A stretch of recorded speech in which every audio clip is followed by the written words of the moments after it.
Okay. This is Josh here from Inside Wrestling Truth, and I have a very, very special guest today, and it's Mark Acker. Mark, how you doing today? Pretty good, sir. How are you? Doing really well. How long have you been the owner of CCW? Since the death of my son in '05, I took it over. Eric, kind of founded it after USWA left, and a couple other just wrestling companies came in and tried, and they left. And Eric came to me and said, "Dad, I think I can do it." And he was a fantastic promoter, did very well up to his death in '05. And then at that point, I revisited the issues, and I guess I became the owner of CCW. Do you come to all the shows, or? No, pretty well. I do show up at some, but the basics is I let Alistair Fear handle the day-to-day bookings and taking care of the people that we do have here. And I have to say he's done pretty damn good. Yeah. I don't know if I'm supposed to use damn, but I did. Oh, you're fine. Okay. My beginning here was 1971, and that was under Christine Jarrett, and wonderful lady, but no question nobody could have been better as a wrestling company. USWA had some great stars, some great people come through here. Just give a few. We had the Road Warriors. We had Terry Hodges, which everybody knows as Hulk Hogan. That was his name when he was here.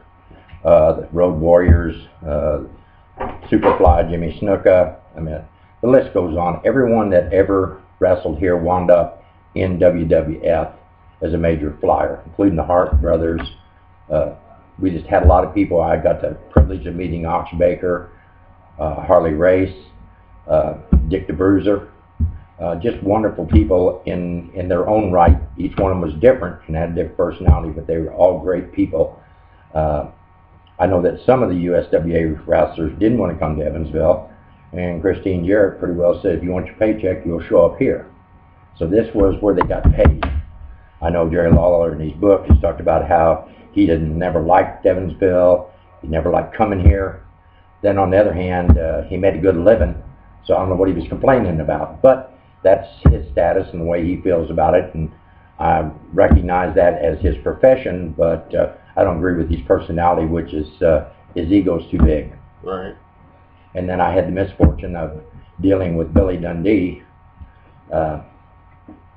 and his son, and Bill was a pretty decent guy, but his son isn't worth a pile of shit in the floor. Yeah, I've heard that from a lot of people. Now I gave him a special deal. He wanted to bring in the superstars and run a big fancy show. I gave him a shot at it, and he skated out one night without paying his rent, and kind of cussed me out on the internet and acted like a fool, which Jamie Dundee is, as everybody that anybody has to deal with knows. Half the wrestling world doesn't give a hoot about him, and if it wasn't for his father, he wouldn't have been spit on a kettle for wrestling. So like I said, I had my words with him. He still owes us. He'll never come in this building. He'll never have anything to do with wrestling here ever again. And that's my feelings about him. Otherwise, I would say that we have been very fortunate with the companies that have been here. A couple of the promoters that were coming to the Coliseum passed away, and that kind of changed the complexion. But I still believe that WWE has ruined professional wrestling. He's made a show out of it. He's made a sham out of it.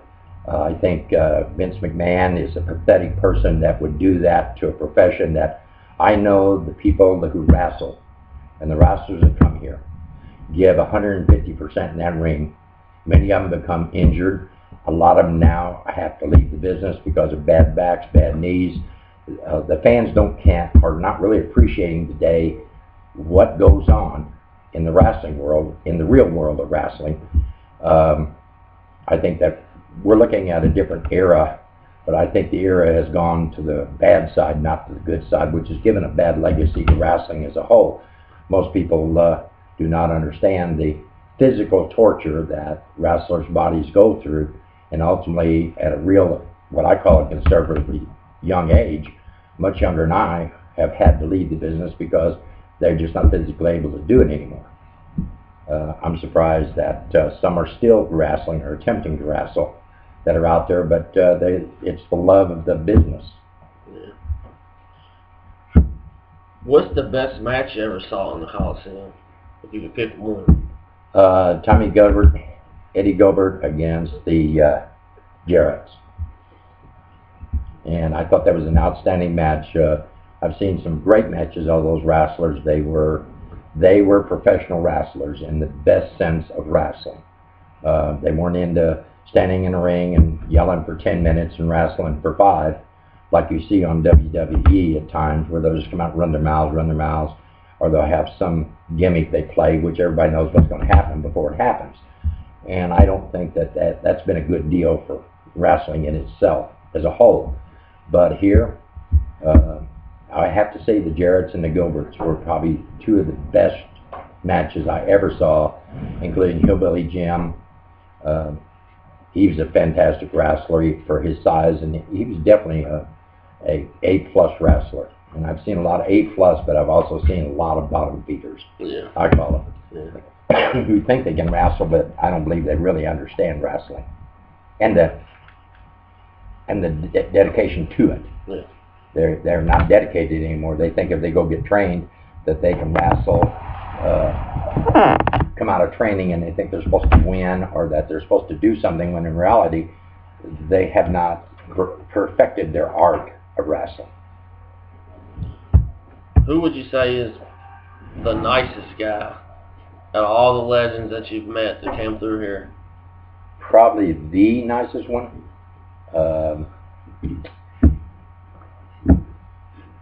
I would say that would have to be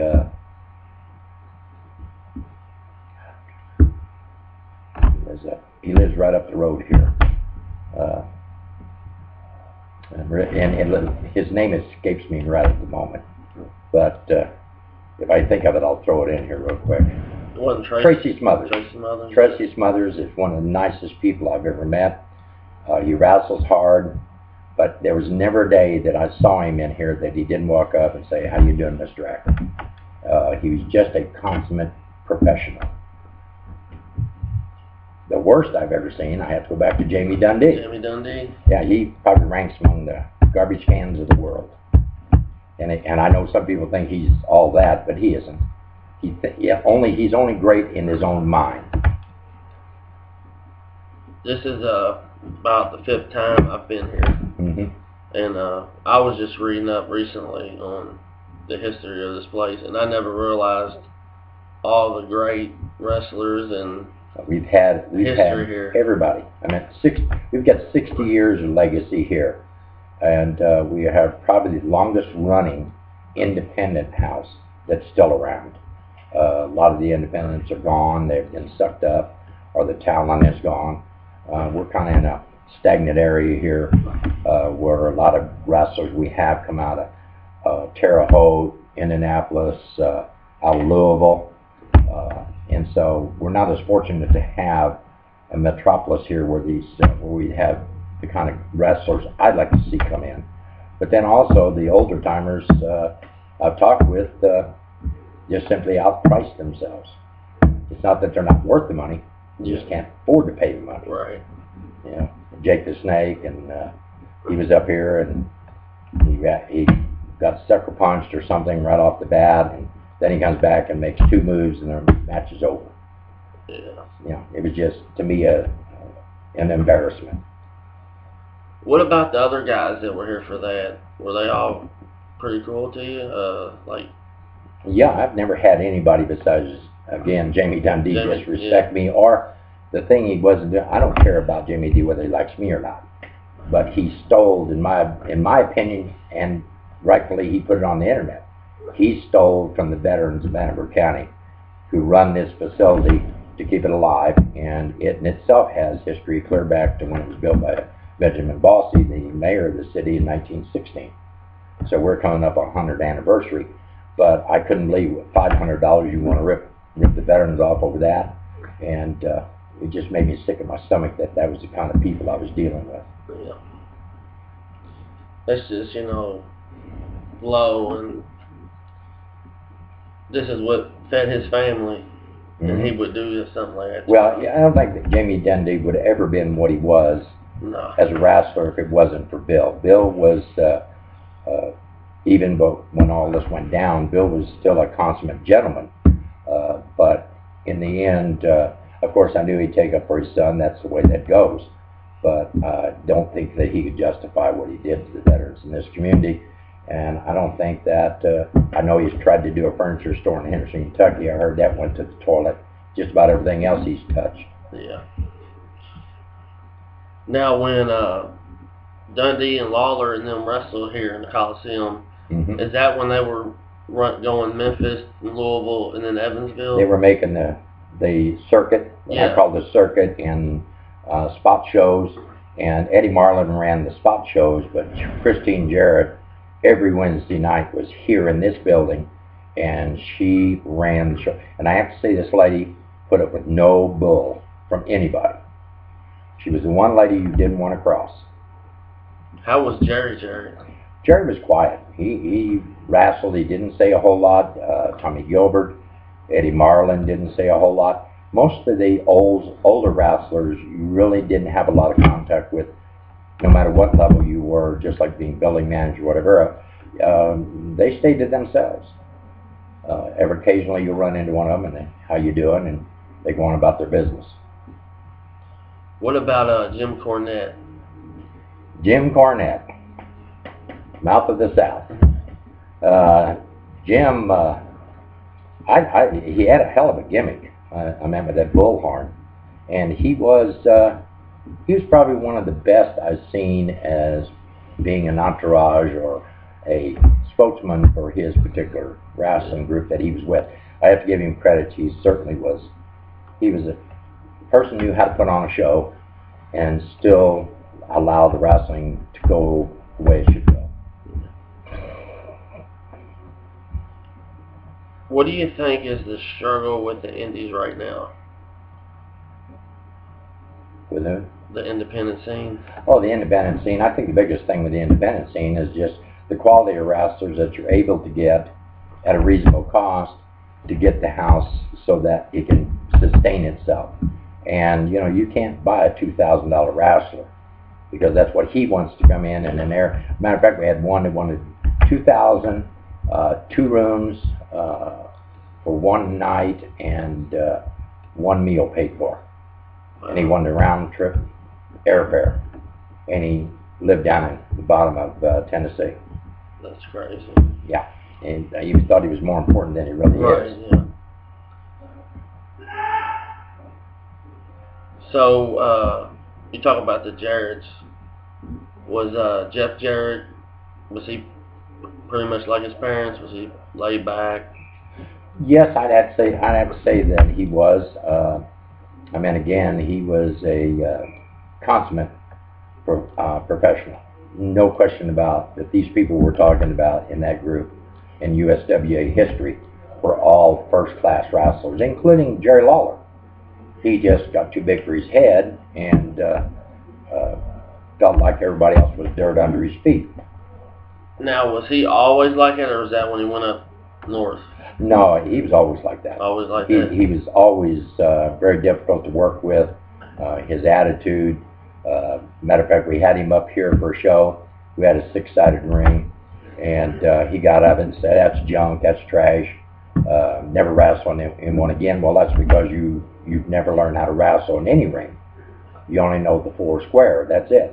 The 6-sided was out of your capacity because you never worked them. Yeah. But he was talking about how junk he was, and I said, "Well, you don't have to worry about it, Jerry. You won't have to wrestle in it again because you won't be back up here." Right. That's simple there. Yeah. You're going to shoot me, then I'm going to shoot you back. Exactly. What about Dutch Mantell? Dutch again was a good wrestler, a great performer in his art.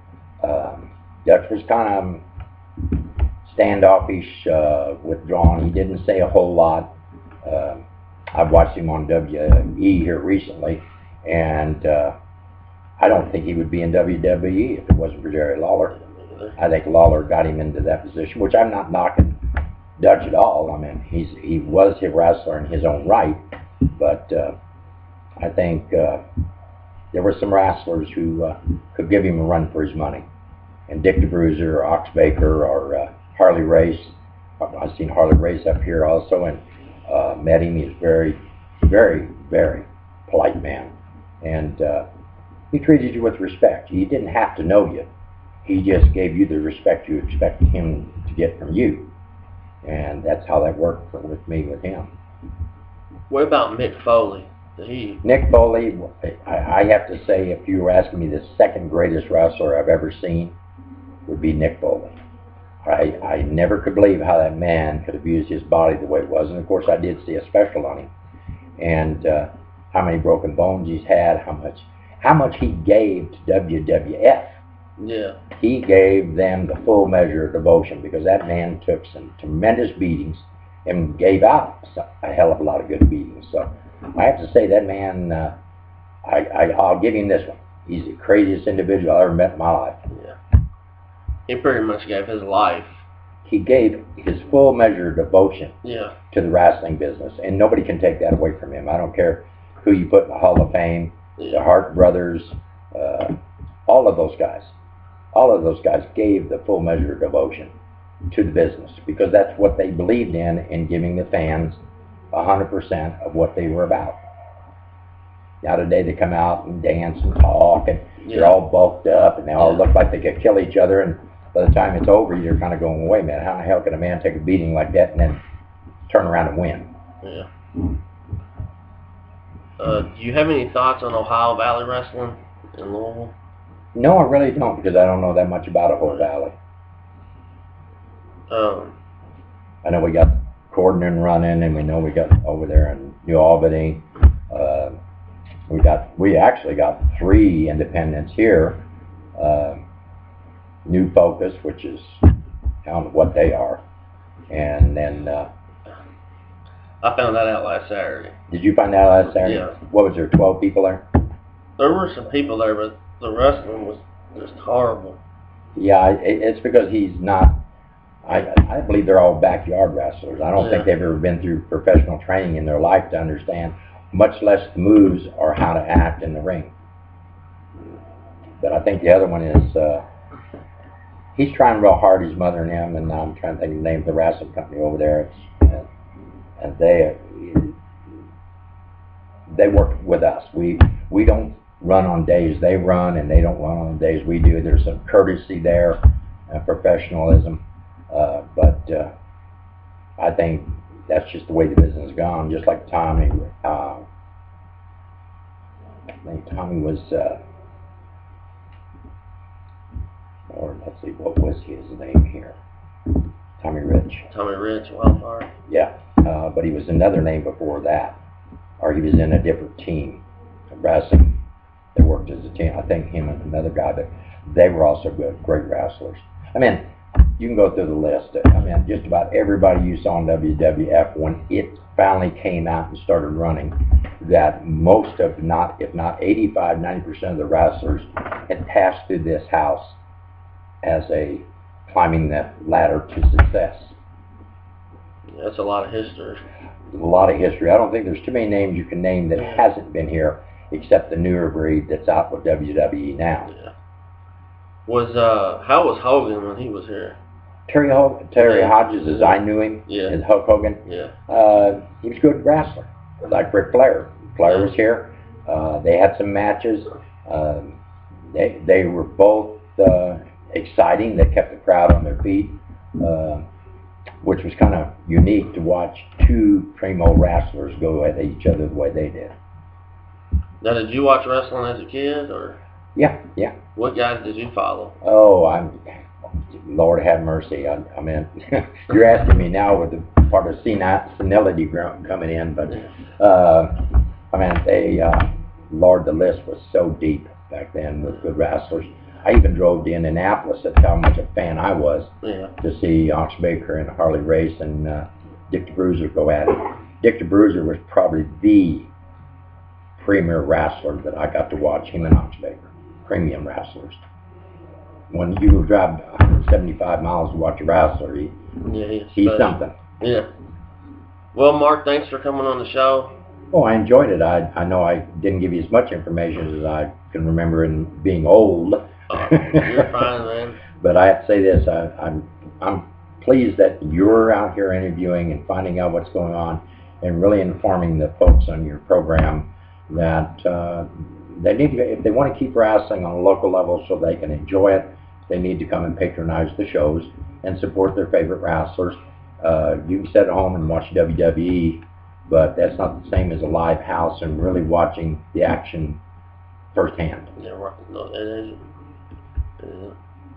But yeah, Mark, thanks again, man. Oh, you're very welcome. I'm glad, and I appreciate the chance to speak my piece. Nice meeting you. Yes, sir. Take care.